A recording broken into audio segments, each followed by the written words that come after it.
Get out. You're nothing but a leech, my sister spat, her voice slicing through the hum of the crowded café.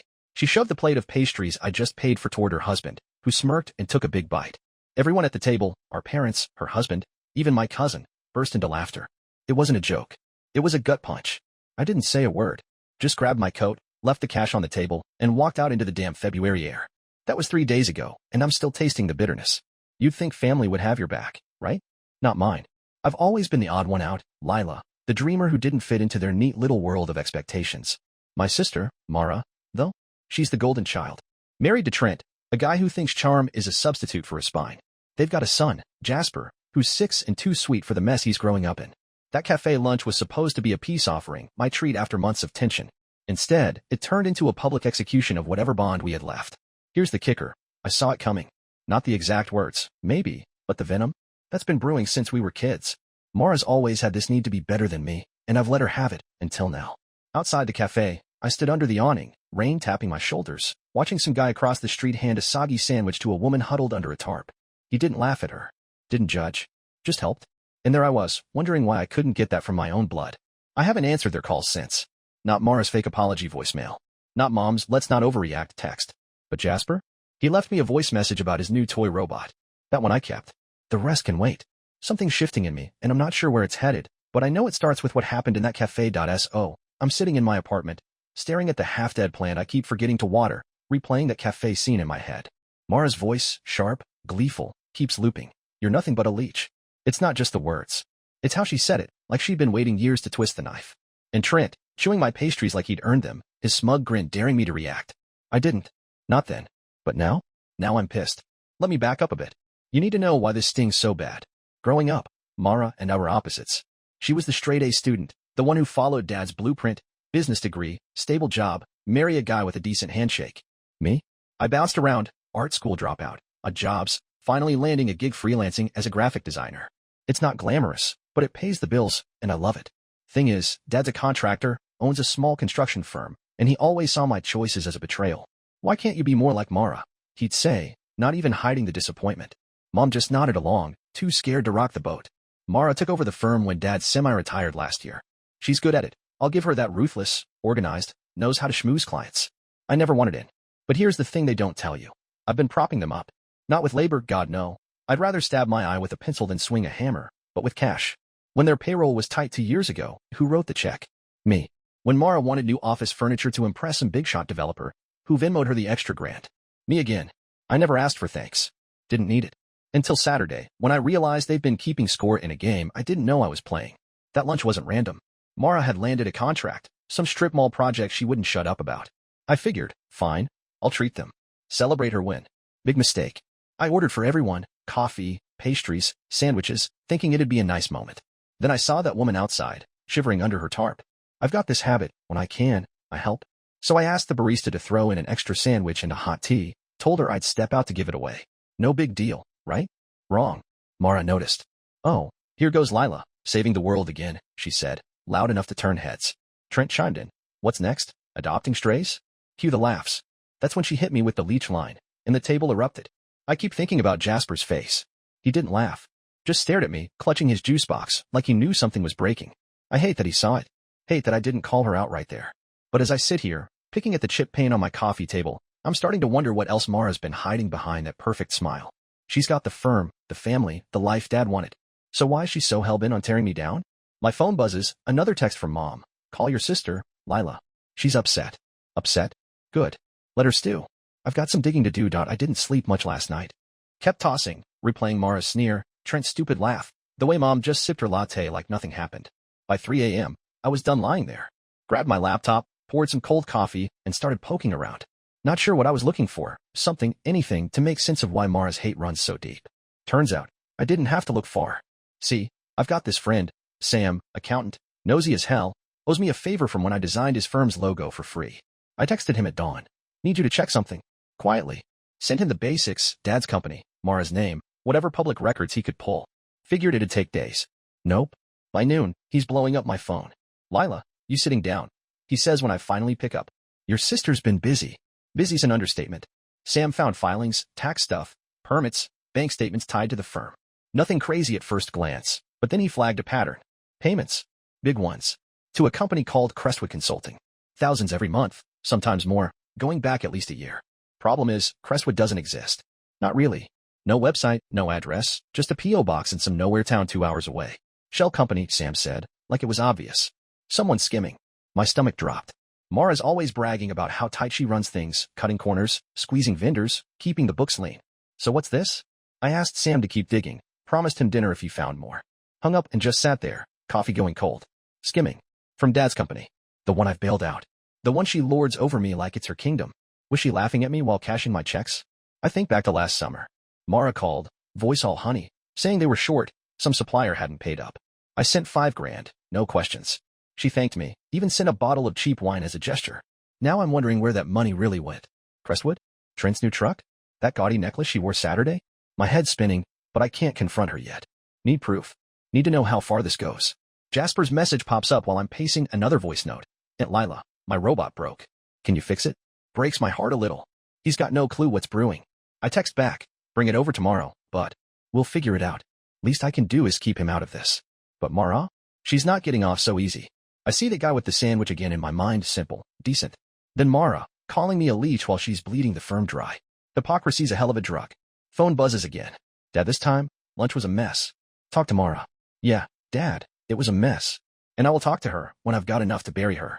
Sam's calling back.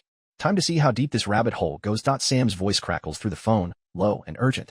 Lila, this isn't just sloppy bookkeeping. It's a damn scheme. I'm standing in my kitchen, gripping the counter, trying not to drop the phone. He's got more, way more. Crestwood's just the tip. There's another name now, Pineview Solutions. Same deal, fake company, fat payments, all funneled through the firm's accounts. Except Pineview's been active longer, 3 years. 3 years. We're talking 6 figures, Sam says. Maybe 7. Hard to tell without the full ledgers. 6 figures. My brain's doing cartwheels. That's not pocket change, that's a house, a car, a life. And it's coming out of Dad's company, the one he built from scratch, the one Mara's supposed to protect. I ask the obvious. Where's it going? Sam pauses, like he's double-checking. Offshore accounts. 2 of them. One's in Trent's name. Trent. Of course. That slimy bastard's in on it. Probably why he's always so quick to back her up, grinning like a hyena while she stabs me in the back. I flash to Saturday again. Trent tearing into that pastry, crumbs on his chin, laughing like he owned the place. Own me. I paid for that meal of hell. I've paid for a lot more than that. And they're what, siphoning cash to some tropical bank while I'm here fixing my nephew's toys? Sam's still talking. There's a third account, Lila. No name yet, but it's bigger. I need time. Time. Sure. I tell him to keep going, hang up, and slump onto the couch. The pieces are snapping together, and it's uglier than I thought. Mara's not just petty, she's a thief. Trent's her accomplice. And me? I'm the idiot who's been bankrolling their scam. I think about Dad, gruff, proud, always preaching hard work. He doesn't know. Mom either. They still see Mara as the responsible one, the daughter who made it. If I tell them, it'll break them. If I don't, she keeps winning. I dig through my desk, find an old bank statement. There it is, $5,000 to Mara, July 12th. Supplier issue, she'd said. Liar. I bet it's sitting in Trent's offshore stash right now, accruing interest while I scrape by on freelance gigs. My chest tightens. Rage. Yeah, but something else too. Betrayal, sharp and cold. I've been the punching bag, the ATM, the fool. No more. Jasper's coming over soon. I need to pull it together for him. But while I'm digging out the toolbox to fix his robot, my mind's racing. Mara thinks she's untouchable, running the firm, playing queen. She doesn't know I've got Sam. Doesn't know I'm onto her. I hear her voice again. You're nothing but a leech. Funny. Last I checked, leeches don't bite back. My phone pings, Mom again. Lila, please. She's your sister. Oh, I know she is. And I'm about to remind her what family really means. Jasper's at my door, clutching his busted robot like it's a wounded pet. It won't walk, he says, big eyes searching mine. I force a smile, usher him in, and plop us both on the floor with a screwdriver. He's chattering about school, oblivious to the storm in my head. I'm half listening, nodding at the right spots, but my mind's on Mara. On Trent. On that offshore gold mine Sam's unearthing. Every buzz of my phone, another text from Mom, feels like a jab. She's family, Lila. Fix this. Fix what? The hole Mara's dug? While Jasper fiddles with the robot's legs, I sneak a glance at my laptop. Sam emailed, subject line. Pineview's a jackpot. I skim it. More transfers. Dates, matching times I've sent money. One's from last Christmas. $2,000 I gave Mara when she whined about a slow season. Straight to Pineview, then poof, gone. My hands shake as I tighten a screw. Jasper notices. You okay, Aunt Lila? I ruffle his hair. Yeah, bud. Just tired. He doesn't buy it, but he lets it go. Then it happens. Mid-robot surgery, my phone rings, Mara. I stare at the screen, her name glowing like a warning sign. Jasper's watching. I hit decline. 2 seconds later, a voicemail pings. Lila, come on. Her voice oozes through, all fake softness. Saturday got out of hand. Trent feels bad. Let's talk. Family dinner tomorrow? My treat. My treat.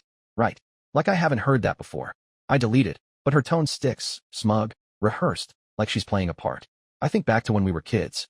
Mara always had to win. Board games, arguments, dad's approval. I'd let her, figuring it didn't matter. But there was this one time, maybe 15 years ago. She borrowed my sketchbook, my best drawings, and showed them to her friends as hers. When I called her out, she cried to mom, said I was jealous. I got grounded. She got ice cream. Pattern's been the same ever since. She takes, I give, and somehow I'm the bad guy. Jasper's robot whirs to life. He grins, hugs me tight. You're the best. God, I'd do anything for this kid.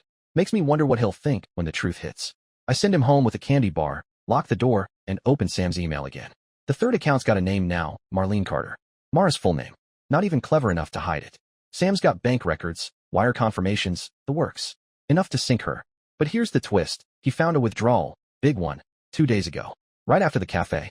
She's spooked. Moving fast. I pace, heart pounding. She's covering tracks. Thinks she's ahead. She's not. I text Sam. Can we trace where it went? His reply's instant. Working on it. Give me 24 hours. Fine. I've waited this long. What's one more day? But as I sit there, the guy with the sandwich pops into my head again. Simple kindness. No strings. Mara mocked me for it. But it's why I'm still standing. She's about to learn what happens when you push the leech, 2FAR.SO. I'm up before dawn, coffee in hand, staring at the rain streaking my window. It's a gray, miserable morning. Fits my mood perfectly. Sam's got 24 hours to trace that withdrawal, but I'm not sitting still. I can't. My skin's crawling with this need to do something, to catch Mara before she slips away. I pull on a hoodie, grab my keys, and head out. Destination? The firm's office. Not to barge in. No, Mara'd love the drama. Turn it into some pity party for herself. I just park across the street, engine off, watching from the shadows. It's early, barely 6 a.m., but her car's already there, headlights cutting through the drizzle. Lights flicker on in the building. She's scrambling. Good. Let her sweat. I've been here before, dropping off checks, picking up Jasper when daycare flaked. Even that one time I brought Dad lunch just to see him smile. Always felt like an outsider, even with my name on some of those invoices as consultant for tax purposes. Dad's idea, keep me tied to the business somehow, like a lifeline I never wanted. Now I'm wondering how much of that cash got funneled through Mara's fake companies. How many times I signed something, trusting her, while she smirked behind my back. A truck pulls up Trent's. He hops out, juggling a coffee and a stack of files, looking jittery. His tie's crooked, hair a mess. They're in damage control mode. Too late, buddy. I sit there, fogging up the windows, replaying every interaction I've had with them lately. Last month, Mara asked for a quick loan, $3,000 for some equipment upgrade. I sent it, no questions, because that's what I do, help, even when they don't deserve it. Bet it's in Trent's offshore account now, buying him another round of golf or whatever he wastes money on. My hands tighten on the steering wheel. I should have seen it. Should have questioned her sob stories. But I didn't, because family, right? What a joke. Back home, my phone's quiet. No text from Mom, no fake olive branches from Mara. Eerie, like they're holding their breath, waiting for me to crack. I dump my soggy hoodie, brew more coffee, and dig into Sam's last email again, dates, amounts, account numbers. One sticks out, a transfer from Pineview to Marlene Carter, same day I gave Mara that Christmas cash. Then another, smaller, to Trent's account, right after I paid for their anniversary trip last year. A thanks, Lila card in the mail, and behind it, they're pocketing my money. Every favor, every we're family plea, twisted into their private piggy bank. I feel sick, physically, like I could puke right there on my thrift store rug. I think about Dad. He's old school, trusts Mara because she's got his drive, his knack for numbers. Never questioned her. Mom's the same, sees her as the glue keeping us together, the daughter who didn't stray. Me? I'm the loose thread they've been snipping at for years, too artsy, too soft, too unreliable. Except now I've got scissors of my own, and they're sharp. I call Sam. Any luck? He's breathless, papers rustling in the background. Yeah, withdrawal went to a lawyer, some sleazy guy downtown. Looks like she's prepping a defense. Or a payoff. Can't tell yet. A lawyer. She knows I'm onto her. Thinks she can outmaneuver me with some greasy suit in her pocket. I flash to that cafe again. Her calling me a leech wasn't random, it was a flex. She's been draining me, the firm, anyone she can, and laughing about it. Taunting me in front of Jasper, Mom, strangers, like I'm her personal punching bag. But I've got something she doesn't proof. And Jasper, he's my line in the sand. I won't let her drag him into this mess she's made. Won't let him grow up thinking this is what family does. I text his mom's sister, Tara, decent woman, not like Mara. Can Jasper crash with you tomorrow? Big favor. She's quick. Sure, Lila.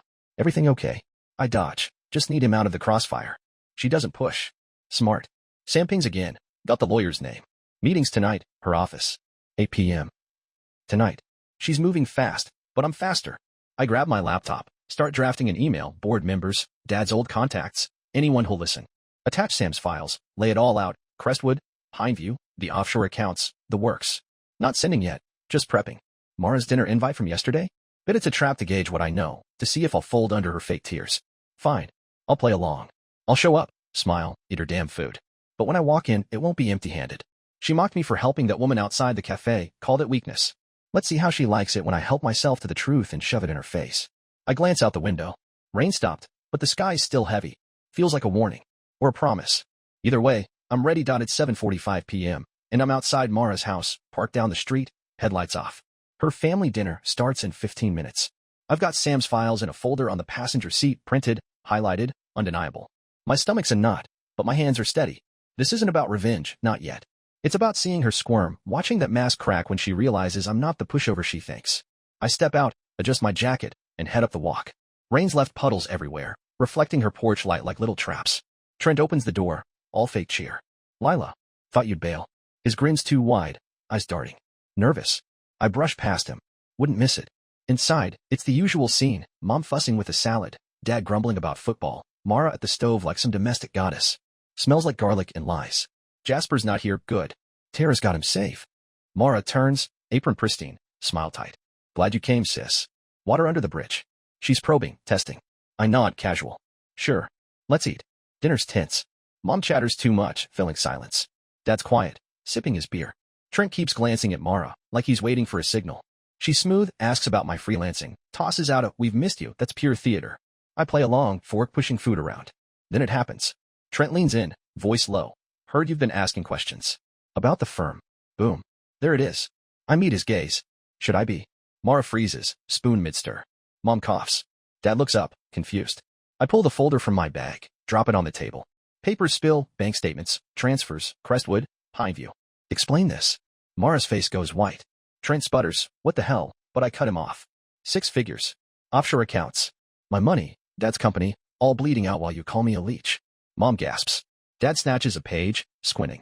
Marlene Carter. That you? Mara's voice shakes. This is ridiculous, Lila. You're paranoid. I slide the lawyer's name across. Then why'd you hire him today? Chaos erupts.